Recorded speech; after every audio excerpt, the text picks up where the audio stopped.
अस्सलाम वालेकुम। अच्छा जी, पीटीआई की जलालत उस दिन से शुरू हो गई थी जब इन्होंने मस्जिद नबवी में जाकर बकवासियात की थी, हरम पाक की बेहुरमती की थी। उस दिन से इनके दिन गिने जा चुके थे। अभी तक तो आप पर अजाब आने की शुरुआत हुई है।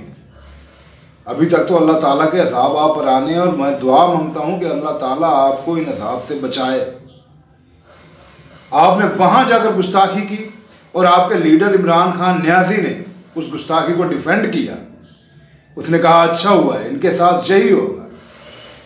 तुसी रब दे यार दे घर जाकर गुस्ताखी करो, तुहानू माफ़ी मिल जाए। ये हो नहीं सकता। एक एक जज जिसने आपकी तायद की थी, उस एक एक जज को आपने जलील करवाया है। वकील लबते फिरते आजकल। वो जज जो कुर्सी पर बैठकर आपके कसीदे गाते थे, आपके हक में फैसले देते थे, आजकल वो वकील तलाश कर रहे हैं।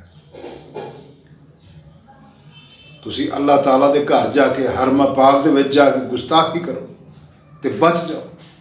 रिकॉर्ड चुक के देख लो। पीटीआई की जलालत उस दिन तो शुरू हो गई है जिस दिन तुसी हरम पाक की गुस्ताखी की थी। उत्थे खलो के तुसी गुस्ताखियां करो, तुसी बच्चे रहो। ये नहीं हो सकता। कदी उस अदालत, कदी उस अदालत, कदी किसी केस, कदी किसी। अज सजावां दी हैट्रिक करन लगे हो तुसी।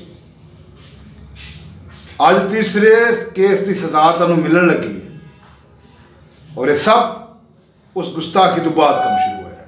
अज भी वेला है, अज भी वक्त है।